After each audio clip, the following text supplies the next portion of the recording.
All right, let's jump right in. Look, we all know AI is changing basically everything, but today we're going to get super specific and honestly pretty urgent. We're talking about how AI is quietly kind of rewriting the rules for our local economies. We've got this amazing case study from London, Ontario that really pulls back the curtain on a huge new threat to small businesses, but also, and this is the cool part, a really brilliant way to fight back. So let's just start with this quote. We are suffering from massive economic leakage because of Google AI overviews. I mean, wow, that's the warning shot right there. This isn't some what-if scenario for 5 years from now. It is happening as we speak. You have actual business leaders watching potential customers in their own city get sent to companies that are hours away, all thanks to these new AI search tools. And that really sets up the big question for today, doesn't it? How on earth is it possible that this amazing new technology, something that's supposed to give us better answers, is actually hurting the businesses right in our own backyard? Well, the answer, it's a little technical, but it's also surprisingly simple when you break it down.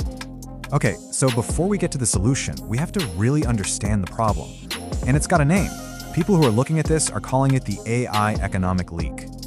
And here's a perfect real-world example of what that looks like. Someone physically in London, Ontario, does a search for a tech firm physically located in London, Ontario. Couldn't be more specific, right? But what happens? The AI overview, that new box at the top of Google, it just completely ignores all the local guys and recommends firms from other cities. And just like that, poof, a potential contract, real money, just got shipped right out of town. So let's put a formal definition on it. Economic leakage is basically when AI recommendation engines just bypass local businesses. They look right past them and send customers and their money to out-of-town competitors. It means that local capital, local contracts, even foot traffic just leaves the community. It's like a digital drain, siphoning money away from your neighborhood, and that has very real consequences for everyone. All right, so the big question is, why? Why is this happening? I mean, if a business has a website and they've been around for years, shouldn't the AI be able to see them? And that gets to the absolute heart of the problem, because it turns out the fundamental rules of being visible online have completely changed.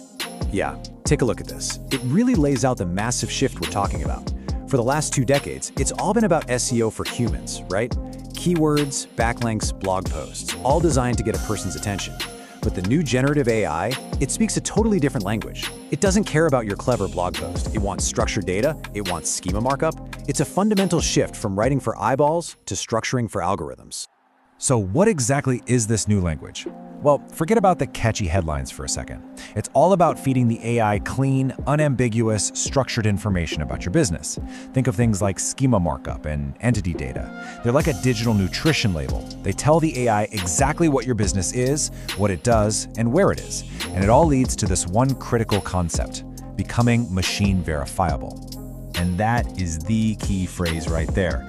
Being machine verifiable just means your business's information is so perfectly organized and structured that an AI can look at it and know without a doubt who you are, what you do, and where you do it. There's no guesswork, no hallucinating. The AI can trust the data. The problem? Most local businesses just aren't set up like this. And if you're not machine verifiable to the AI, you're basically invisible. So, okay, that's the problem, and it's a big one. But the folks in London, Ontario aren't just complaining about it. No, they're actually building the solution. It's this incredible, ambitious civic tech project designed to fight back against that economic leak. It's called the London AI Ready Initiative, and the mission is really straightforward. Build the digital plumbing, the infrastructure that local businesses desperately need to even show up in the age of AI. The whole point is to make sure they are seen, they are understood, and they are recommended by these powerful new AI systems. And the entire project, the whole strategy, is built around a single, powerful number, 100. And this isn't just some random goal they picked. It is the magic number, the key to building a digital defense system for the entire city's economy. So what's the deal with 10 haste 1? Well, that represents 100 nodes in what they're calling an entity mesh. Now, think of it like a digital safety net that's spread across the entire city. Each knot in that net is a local business whose data is perfectly structured and machine verifiable. When you have 100 of them all connected, they create this incredibly strong, cohesive signal. It mathematically anchors the AI's attention back to the local area. It essentially forces the AI to pay attention to the local businesses first. Okay, that sounds amazing, right? But it immediately brings up a huge question. Who pays for all this?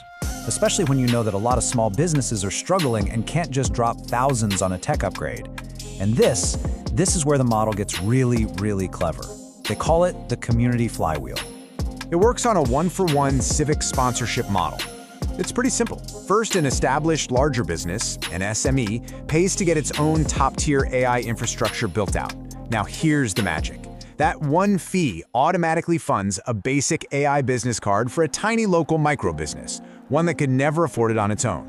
And, as if that wasn't enough, a piece of that same fee also goes to fund tech scholarships for local kids. It's this beautiful self-powering cycle where the community literally lifts itself up. So here's how that breaks down. You've got two tiers. The larger established businesses, the SMEs, they invest in what's called a core node. That's the whole shebang, the full, powerful infrastructure. And their investment directly creates an edge node for a micro business. You can think of that as a simple but absolutely vital AI business card. It gets them on the map. It's just a fantastic model where one investment helps both the big players and the smallest startups at the same time. All right, so let's get down to brass tacks. If you're a business in London, how do you actually get in on this? Well, they've laid out a very clear playbook. For the bigger guys, the SMEs, it's a $5,000 investment. That gets them a complete, hands-off build-out over 90 days. Now for the little guys, the micro businesses, you've got two options. Option A, it costs you $0. You just get on the wait list for the sponsorship pod and get your AI business card for free when a larger company steps up. Or, if you're in a hurry, option B is the fast track. You can pay just under $1,000 and get it all done in 48 hours.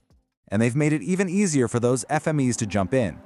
They've created these grants that you can actually stack on top of each other. So, if you agree to be a public case study for the project, boom, 30% off. If you're part of a local group like the Chamber of Commerce, boom, another 20% off. It's a really smart way to get people on board quickly. And this all just feeds back into that awesome community flywheel concept we talked about.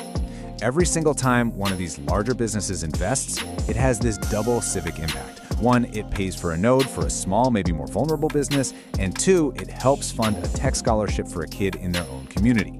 It really makes it about more than just a business decision. So the goal for this first phase is crystal clear. They need to get 50 SMEs to sign up as sponsors.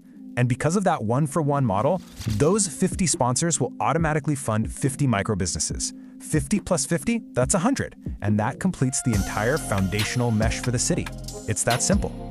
Which brings us to exactly where things stand right now. And it all boils down to just one number: 8. So what's so special about the number 8? Well, they've created a special founding partner status for the very first 10 SMEs who sign on. They get special recognition, of course, but the big prize is they get locked-in preferred rates for life. And as of right now, there are only 8 of those founding partner spots left. It's creating a real sense of urgency to be one of the first.